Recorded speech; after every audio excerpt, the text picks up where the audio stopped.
자, 그러면은 예전에 진짜 아파트가 그렇게 많이 떨어졌냐 한번 보겠습니다. 우리가 10년이 지났든 20년이 지났든요, 사건 번호 맞추면 예전에 기록이 다 나옵니다. 12타경 2184, 딱 10년 전입니다. 제가 전에 그 공매로 5억짜리 저 반가기 사고 했잖아요. 이 물건을 제가 설명드리는 거는 여기 보면은 유림 노르웨이 건설에서, 근데 아파트 이름이 유림 아파트가 있고 K파크로 되어 있어요. 왜 그런지 설명해 드릴게요. 이때 당시 45평이 10년 전입니다. 3억 7천 밖에 안 했어요. 지금은 한 7억 정도 합니다. 그런데 이게 자, 유찰 2번 됐죠. 그죠? 이게 10년 전에 실제로 다 이렇게 허다했어요. 근데 이걸 왜 보여드리냐? 앞으로 이런 시대가 옵니다. 자, 보세요. 한 번 유찰돼서 이제 30% 떨어졌어요. 2번 유찰돼서 반가격이 됐어요. 그때 7명이 왔습니다. 63%에 낙찰됐어요. 그죠? 근데 여기 보면 재밌는 게 있어요. 7곡 신협에서 대출이 2억 7,300이 있습니다. 그죠? 감정 가격이 3억 7천인데 7곡 신협에서 2억 7,300이 있어. 근데 소유권자가 보면 전 소유권자가 개인이 아니고 보통 아파트 개인이잖아요. 근데 여기 보면 부동산으로 돼 있어. 부동산. 투자 신탁이 전 주인이었어요. 이걸 말씀드리죠. 좀 전에 감정 가격이 3.7억이었어요. 이게 45평 아파트. 근데 이 45평 아파트가요, 분양이 안 된 거야. 예. 분양이. 그래서 예전에 10년 전에 새 아파트들이 다 지어놓고 분양이 안 돼서 흑자 도산하는 기업들이, 건설회사들이 많아졌어요. 지금 좀 있으면 건설사들 많이 무너집니다.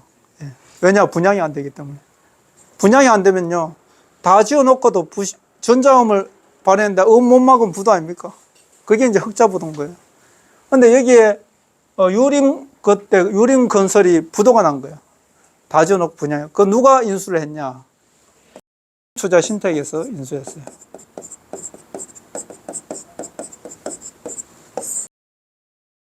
은행 계열이잖아요. 돈이 많은 회사죠. 여기서 인수를 했어요. 인수를 하고 나서 어떻게 했냐? 은행에서 대출, 아까 1순위 얼마였죠? 2억 7,300.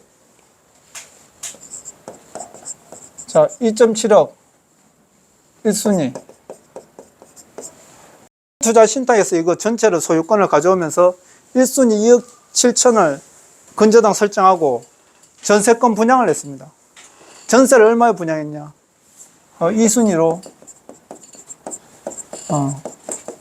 전세 1억. 자, 그러면은 투자 신탁 여러분들 믿어요, 안 믿어요? 이 회사 믿습니까, 안 믿습니까? 믿죠? 그래서 이게 전 아파트 이거 전세 계약이 한 달 만에 다 끝났어요. 거기 주택 사는 사람들이 땡볕을 내가지고, 나도 새 아파트 한번 살아보자. 막 남편 쪼르고 막 아빠 쪼르고 이래가지고요, 이게 경쟁이 붙어가지고 한 달 만에 완판이 됐어요, 이 아파트가. 전세 1억에 45평. 전세는 월세 안 나가잖아요. 새 아파트를 45평 1억에 살 기회다 이래갖고 경쟁이 붙어가고 한 달 만에 그 많은 세대가 완판이 됐습니다. 근데 이게 왜 경매에 넘어왔을까요? 이게 자기 계열회사에, 건설회사에 매각을 시켰어요. 자기 밑에 하청업체 매각을 시켰어요. 소유권 이전. 그러면 전체 아파트 가지고 있는 그 전부 다 이 자기 계열회사에 매각을 시킨 거죠. 매각을 시키면서 어떻게 됐냐? 이 소유권이 넘어가면서 이거는 그대로 놔두고 이 은행을 새마을금고, 농협, 신협 이런 데로 갈아타는 거예요. 갈아타면은 이 싹 빠지죠. 그죠? 싹 빠지고 새마을고 농협, 신협으로 다 갈아탄 거예요. 좀 전에 보셨으니까 신협이잖아요. 그죠? 근데 문제는 뭐냐? 얘들이 부도를 냈어요. 얘들이 부도를 냈어. 부도를 내니까 여기 새마을고 농협, 신협으로 갈아탔는데 이자를 안 낼 거 아닙니까? 그러니까 여기도 금융회사잖아요. 경매 신청했어요. 예. 경매가 진행됐는데 얼마에 낙찰됐어요? 이거 얼마에 낙찰됐어요? 아까 낙찰가가 2.4억 정도에 낙찰됐어요. 자, 낙찰가가 2.4억이에요. 1순위가 2.7억입니다. 1순위도 다 못 받아가죠. 자, 전세금 어떻게 될까요? 다 날라갔어요. 서민들이 그때 난리 났습니다. 그래갖고 로비에 막 아우성 치고 난리가 났거든요. 제가 그때 생각하면 지금 눈물이 나오려 하는데, 제가 낙찰 받았거든요. 저도 한 개 낙찰 받았어요. 근데, 여기 명도하면서 이제 사람들이 전부 다 이게 서민을 울리는 아파트 아닙니까? 그죠? 이 큰 회사가 이렇게 하면 됩니까? 그죠? 근데 이게 그만큼 냉정하다는 거예요. 경매는 누군가가 낙찰을 받으면요, 이거 낙찰금만 납부하면 이거 모든 게 기존의 채권이 말소가 돼요. 예. 기존의 채권이 말소가 됩니다. 그래서 이게 그때 당시에도 낙찰하는데 7명에서 9명이 들어왔어요. 그죠?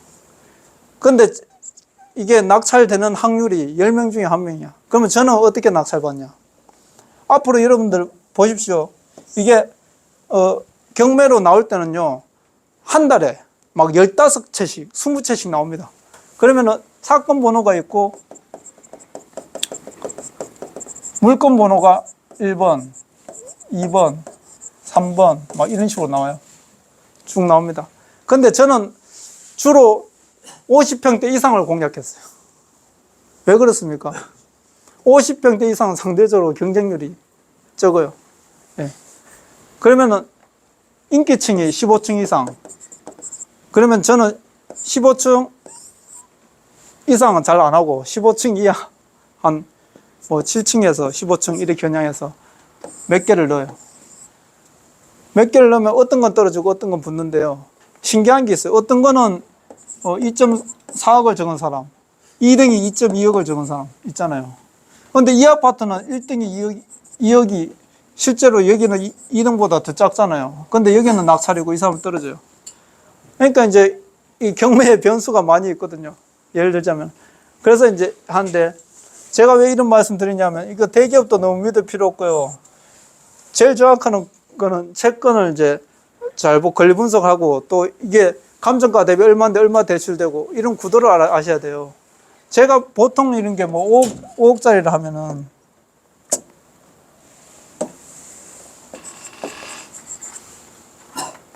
(60%) 뭐 55% 이래 낙찰 받았는데요. 3억이 받으면은 대출이 얼마 되냐면 90% 돼요.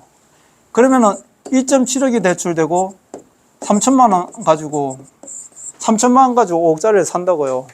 그러면은 이거 재감정해 가지고 대출만 갈아타도 뭐 1억 이상 빼고 넘기고 막 이랬거든요. 그러면 이제 이런 거 3천만 원 더 가는 거는 바로 임대를 주는 거야. 40몇 평짜리니까 보증금 5천이나 1억 받잖아요. 그럼 자기 돈 회수하고 이거 재대출 내가지고 넘기고 이러면요, 뭐 300%, 400%씩 남았어요. 이제 10년 전에 그랬거든요. 10년 전에 그랬는데 앞으로 이런 시대가 또 온다는 거죠. 예.